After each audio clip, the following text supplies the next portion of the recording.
Bonjour et bienvenue dans le Club Éco d'Objectif Aquitaine. Notre invité aujourd'hui est Pierre Goguet, bonjour. Bonjour. Vous êtes le président de la Chambre de commerce et d'industrie de Bordeaux.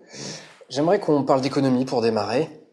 Globalement, 2012, on commence à avoir une vision assez fine, assez claire de ce qui s'est passé. J'aimerais qu'on parle de 2013 surtout. À quoi faut-il s'attendre durant cette année ? Écoutez, sur le plan macro, je crois que l'INSEE vient de sortir quelques prévisions d'une stabilité totale, sous-entendu de la non-croissance. Donc on ne sera pas en récession, mais on ne progressera pas, sachant que tout ça après été très contrasté. Mais je crois qu'effectivement, on a un vrai problème européen d'une part et français en plus, de compétitivité, de modèle économique, qui fait qu'aujourd'hui, il y a quelques îlots de croissance qui apparaissent ça et là. On n'est pas sur cette sphère-là, sur cette trajectoire-là. Et donc, les réformes structurelles sont une nécessité. Je crois que le gouvernement en a pris conscience, que le premier pacte compétitivité avec le CICE est un premier pas, hélas largement insuffisant, puisqu'on chiffre que l'impact de ce pacte-là et de ce crédit d'impôt a priori important pour le citoyen que nous sommes, nous ramènera tout juste à ce qu'était notre coût, notre compétitivité en 98, c'est-à-dire 4 ans avant, et toujours très au-dessus en coût, donc très au-dessous en compétitivité de nos petits camarades européens. Je ne parle pas des pays à bas coût. Un mot sur Bordeaux et sur la Gironde. Globalement, comment est-ce que le département s'en sort par rapport à d'autres ? Alors, le département s'en sort plutôt mieux, même si on a évidemment un taux de chômage qui est préoccupant.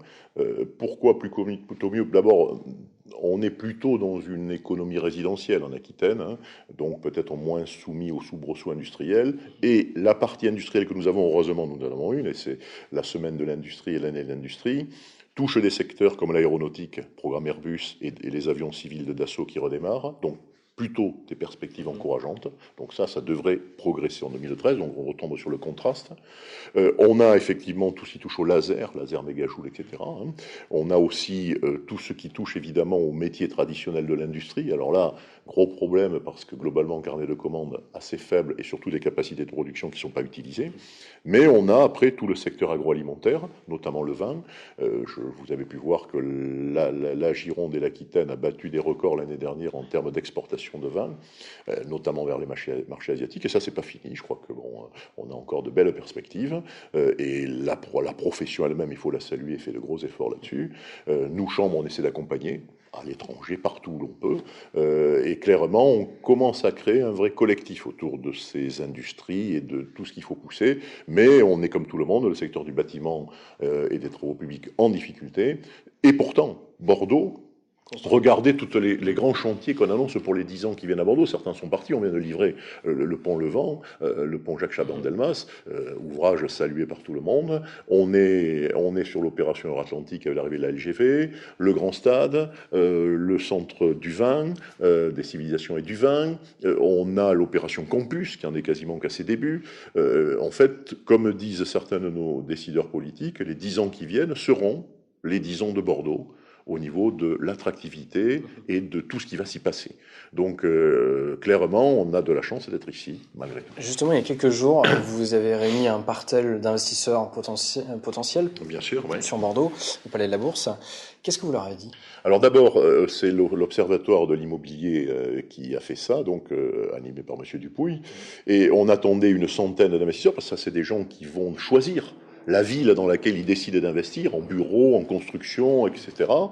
On en attendait une centaine, on en a eu 170, 40% hors de la région, notamment parisiens, et à ma connaissance, des contacts et vraiment une vraie séduction pour ce qui se passe à Bordeaux. J'entendais récemment, j'ai pas pu le vérifier, qu'évidemment ça a des conséquences pour le citoyen parfois un peu délicates, puisque je crois, j'entendais ça, j'ai pas pu le vérifier, mais Bordeaux était il y a 10 ans au 17e rang dans le coût du mètre carré habitat, notamment Bordeaux-Centre, est passé au 5e des villes françaises. Ça veut dire que ça s'est évidemment renchéri dans l'intervalle, mais ça traduit quoi ? Ça traduit l'attractivité de notre cité, et notamment de Bordeaux-Centre, mais pas seulement, et ça traduit le fait qu'effectivement, il y a des choix de vie, hein, des gens qui habitaient loin, etc., le coût du carburant aidant, enfin bref, viennent, Bordeaux, le centre, est devenu extrêmement agréable à vivre. Hein. Quels sont pour vous les dossiers prioritaires pour Bordeaux et pour son agglo? Je vous laisse aller le choix entre eux. 3 dossiers, et 1 minute pour nous en parler des uns et des autres. Si vous voulez, moi je crois qu'il y a 3 thèmes, et donc il y a le thème de l'accessibilité. C'est-à-dire que si on veut, aujourd'hui et demain, que Bordeaux prospère comme métropole européenne avec toute l'attractivité et faire venir aujourd'hui des gens qui n'y sont pas, des sièges sociaux d'entreprise qui vont nous trouver des emplois, je crois qu'il faut qu'on améliore notre accessibilité à tous les niveaux. Qu'elle soit évidemment avec la LGV, ça c'est sur les rails si j'ose dire, hein, par l'aéroport, la connexion de l'aéroport avec le centre-ville et la gare, surtout, parce qu'il faut une connexion rapide. Les gens qui iront à l'international, qui arriveront à LGV, ils ont besoin d'aller très très vite à l'aéroport et inversement. Il faut aussi qu'on pense à l'accès routier, parce que quoi que l'on dise, même si on souhaite avoir tous des voitures qui consomment moins de CO2 et d'énergie, le nombre de voitures et de camions ne diminue pas. En clair, le trafic routier qui passe sur la rocade, théoriquement, on reste sur la nécessité d'avoir un transit intelligent de tout ce trafic-là pour alléger la rocade. Et ensuite, évidemment, on a tout ce qui touche au port. Le port de Bordeaux est devenu quelque part un port du même niveau que La Rochelle, etc., alors que ça a été un grand port, si on pouvait participer à redynamiser le trafic portuaire, toujours dans l'idée de l'intermodalité. C'est-à-dire que tous ces modes de transport combinés ont du sens si on arrive à bien les allier. Bon, ça, c'est l'élément numéro 1 pour moi. Après, il y a des grands chantiers, je pense à Euratlantique. Euratlantique est sûrement le projet, qui d'ailleurs est sur une décennie, hein, il ne va pas tout se faire d'un coup, qui typiquement associe évidemment l'arrivée de la LGV à 750 hectares en milieu urbain de reconfiguration. Donc c'est effectivement un projet qui économiquement est extrêmement important pour Bordeaux et qui sera, je crois, structurant. Et ensuite, si vous voulez, je pense qu'il y a tout ce que l'on peut faire en termes de collectif, comme je l'expliquais tout à l'heure, pour attirer des sièges sociaux.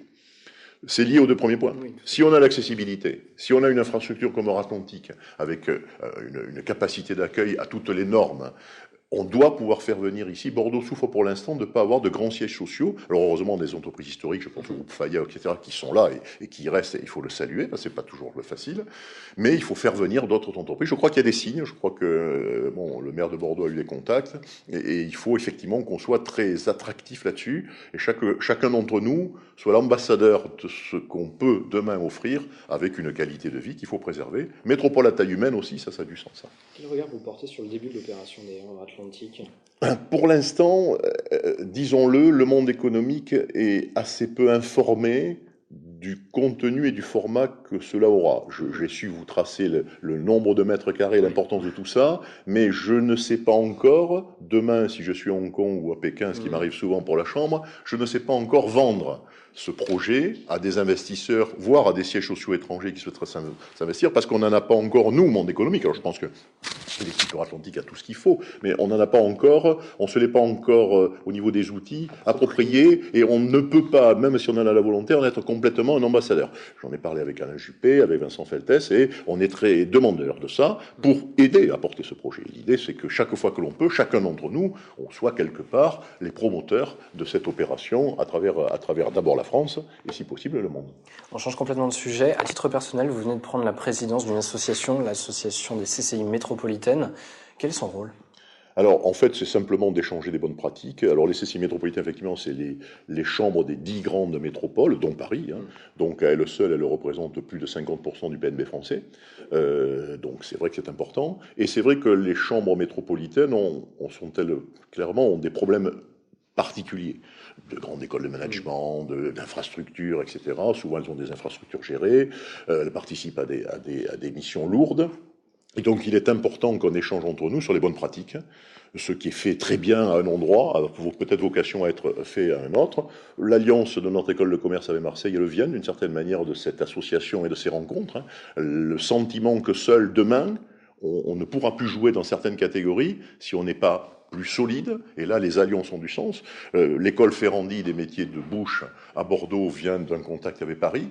Et donc au-delà d'échanges sur les bonnes pratiques, se jouent là-dedans des alliances, des vraies alliances. Par exemple sur le Québec, on s'est aperçu que nos amis nantais avaient, au moins sur le plan économique, des délégations de chefs d'entreprise qui depuis des années allaient au Québec, et paradoxalement, nous à Bordeaux, jumelés avec Québec, on le faisait peu.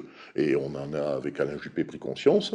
Typiquement, on va demander aux Nantais, qui ont un VIE, un jeune au Québec, de le partager avec eux pour développer ça. L'idée, c'est pas toujours prétendre, et c'est vrai dans la région, être quelque part leader d'une opération, mais chaque fois chercher celui qui a l'expérience et l'expertise pour que lui nous entraîne avec lui et nous fasse partager son savoir-faire. Donc ça demande aussi un peu d'humilité. Et se confronter aux grandes chambres, c'est aussi effectivement une grande leçon d'humilité, parce qu'il y en a qui avancent bien. Hein. Bon, je veux dire que c'est... Et enfin, le concept de métropole, on a l'impression qu'il a un vrai sens à la compétition économique mondiale. Aujourd'hui, la compétence des choix d'entreprises qui vont choisir les lieux, ça va être entre Barcelone, Glasgow, Lyon, Bordeaux, etc. Et c'est là que ça se joue, quoi. Donc ça ne veut pas dire que ça s'oppose au concept de région, mais typiquement, nous, on considère aujourd'hui qu'une région forte aura encore plus de force si elle a une métropole forte qui peut servir de locomotive, tout en étant parfaitement conscient de la responsabilité vis-à-vis du reste du territoire. Hein. Votre réflexion est intéressante, puisqu'en ce moment, il y a un projet de loi, décentralisation, l'acte 3, négocier, renégocier et renégocier. Qui doit prendre le pilote finalement? J'imagine qu'il y a une lutte d'influence, mais entre les régions qui veulent garder leur statut en disant on doit être visible au niveau international, et les métropoles qui elles aussi souhaitent exister. Écoutez, moi je crois que la vraie légitimité dans ce débat, elle est sur le principe de subsidiarité, c'est-à-dire celui qui a l'expertise et qui est capable de réunir le plus de savoir-faire sur les sujets concernés. Donc j'ai pas de réponse générale. Je crois que sur certains sujets, ça sera entre guillemets la métropole.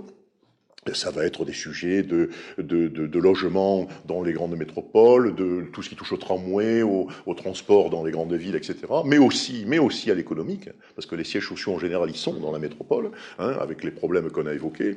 Et je crois que, évidemment, la région est parfaitement légitime sur des chantiers peut-être plus transversaux, ceux où elle a pris de l'avance. Hein. Par exemple, la région Aquitaine, dans tout ce qui touche à l'innovation, a une vraie expertise et qui est saluée par le monde économique.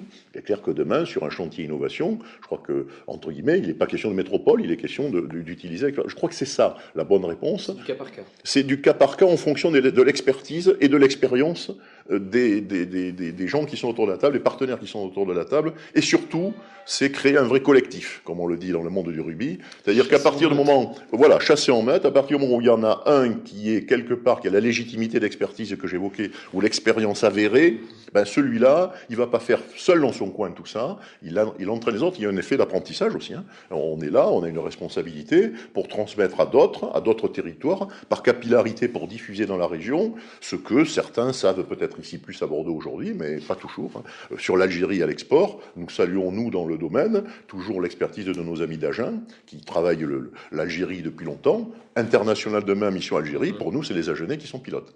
D'accord. Pierre Goguet, merci. Eh bien, écoutez, à votre disposition. Et merci de nous avoir suivis dans le Club Éco.